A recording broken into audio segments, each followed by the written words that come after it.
Caríssimos irmãos, caríssimas irmãs, louvado seja nosso Senhor Jesus Cristo. Estamos comentando a Santa Liturgia do dia 7 de março, o terceiro domingo da Quaresma. Estamos exatamente na metade deste tempo quaresmal. Já tivemos 2 semanas da Quaresma e vamos ter ainda 2 semanas da Quaresma, depois desta terceira, antes de chegar na grande Semana Santa. Neste momento central do tempo de Quaresma, o tema mais importante, às vezes explícito, às vezes de uma maneira implícita, mas que está ali em toda a liturgia, é o tema da Antiga Aliança e da Nova Aliança.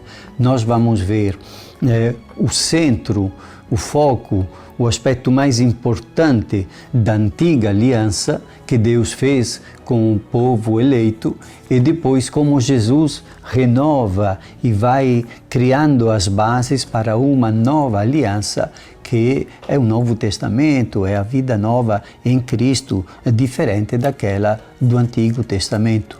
Diferente que não joga fora nada daquilo da Antiga Aliança, mas aperfeiçoa e leva à plenitude. Eu gostaria de recordar a primeira oração da missa, que se chama coleta, que é feita logo depois que o celebrante faz o ato penitencial. E diz assim: acolhei a confissão da nossa fraqueza, ó Deus, para que sejamos confortados pela vossa misericórdia. Este já é um grande sinal da nova aliança. Quer dizer, a misericórdia de Deus que nos conforta diante das nossas fraquezas, a partir, porém, de um ato de consciência, de liberdade, de humildade, em que podemos renovar a nossa consciência. Temos consciência das nossas faltas, sabemos que não somos perfeitos, por isso necessitamos da Tua misericórdia, Senhor. É este o pedido, grande sinal da nova aliança. O livro do Êxodo, que é a primeira leitura, nos apresenta os 10 mandamentos. Numa redação muito antiga, etc., eu gostaria, porém, de recordar os 10 mandamentos como, digamos assim, o foco desta antiga aliança. Os 10 mandamentos estão não somente na Sagrada Escritura, mas também no coração de cada homem, de cada mulher. O próprio Criador coloca no coração de cada homem, independentemente da sua fé. Pode ser um ateu, pode ter uma fé de qualquer natureza, mas toda pessoa não precisa ter fé para saber que não se deve matar, que não se deve roubar, que se deve respeitar o que é dos outros. E então, mas são como que leis que Deus colocou no nosso coração, mas que estão formulados naqueles 10 mandamentos que eu agora quero recordar. Em primeiro lugar, amar a Deus sobre todas as coisas. O que quer dizer? Quer dizer cultivar, dar atenção a um horizonte infinito, a um relacionamento com o mistério criador, que é nosso Pai, para que possamos viver com grandeza, com dignidade, não pensar que tudo na vida se resolve aqui, nos meus ganhos, nas minhas perdas. Não é verdade, tem mais do que os ganhos e as perdas nesta terra, tem um significado e uma utilidade e um horizonte maior que depende do plano de Deus, do seu desígnio. E o segundo é não usar em vão o seu santo nome. O que quer dizer? Não servir-se de Deus e do nome de Deus para os próprios interesses. Ao contrário, cada vez que pronunciamos o nome de Deus é para renovar os sentimentos de adoração, de submissão, de obediência, de serviço ao seu desígnio amoroso. E o terceiro é guardar domingos e festa de guarda. Quer dizer, reservar semanalmente tempo para agradecer e para pedir a Deus. Então, a motivação de termos o dia do Senhor, o domingo. Lembramos que o Senhor Deus, o Criador, trabalhou 6 dias e no 7º dia Ele descansou. E então o dia do Senhor é que nós também possamos descansar das tarefas, dos trabalhos, das fadigas do dia a dia, para que cultivemos uma intimidade maior com Ele. E depois honrar pai e mãe, valorizar a paternidade, levar a sério a paternidade, a maternidade, tanto da parte do pai e da mãe, como da parte de quem é filho, para honrar, para auxiliar quando necessário, cultivar o vínculo graças ao qual recebemos a vida de maneira gratuita. E depois o quinto, não matar. Não maltratar as pessoas, não atentar contra a incolumidade física de ninguém, não planejar a morte de outros para defender interesses próprios, dominar os impulsos de ódio. Às vezes não chegamos a matar, mas certamente maltratamos com palavras e às vezes chegamos a machucar seriamente outras pessoas. E depois o sexto, não cometer adultério.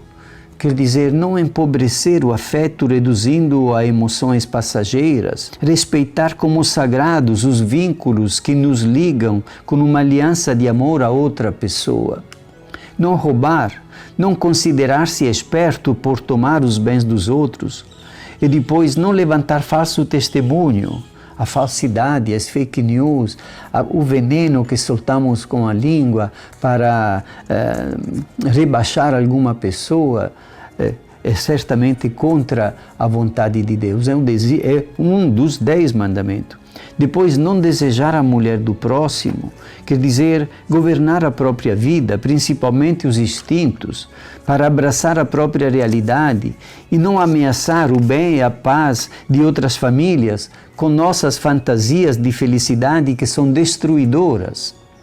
Não cobiçar as coisas alheias, amar a própria realidade e batalhar para conquistar dignamente os bens que nos interessam. Isto era o coração do Antigo Testamento. No Evangelho, Jesus nos fala indiretamente do centro da nova aliança, que é Ele mesmo o centro da nova aliança.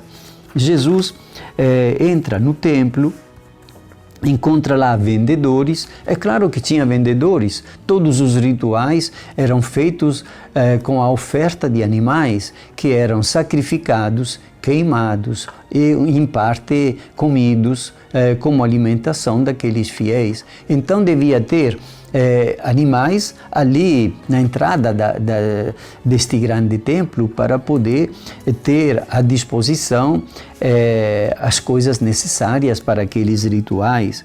Mas Jesus fala: tirai isso daqui, não façais da casa de meu pai uma casa de comércio. E perguntam a Jesus: mas que sinais nos mostras para agir dessa maneira? E ele respondeu: destruí este templo e em 3 dias eu o levantarei. Os judeus disseram: 46 anos foram precisos para a construção deste santuário e tu levantarás em 3 dias? Mas Jesus estava falando do templo do seu corpo. E então, qual é o foco da nova aliança? Esta potência divina que, movida pela misericórdia para conosco, vence a morte, ressuscita ao 3º dia, para nos comunicar algo desta potência, para que nós também possamos conseguir ir vencendo os males que assediam às vezes a nossa caminhada terrena. Então, qual é a característica da nova aliança? Não mais sacrifícios de animais, mas a presença de Cristo ressuscitado. Ele que se ofereceu a morrer na cruz para manifestar a que ponto vai o amor dele por nós, a sua misericórdia. É Jesus morto que anuncia a ressurreição. Muitos creram, termina o Evangelho dizendo: muitos creram no seu nome e no seu poder divino. O que quer dizer então crer na nova aliança? Um pouco diferente do que significava crer na antiga. Na antiga aliança, crer significava lembrar-se sempre de Deus que está lá no céu. Mas agora, na nova aliança, crer significa não somente sabemos que Deus existe, mas que Ele habita entre nós. E posso então ir reconhecendo os sinais desta sua presença divina, podendo dizer: Tu, Senhor, Tu aqui nesta minha vida, como companheiro desta minha caminhada, ajude-me para que eu possa experimentar a grandeza do Teu amor, a potência da Tua misericórdia.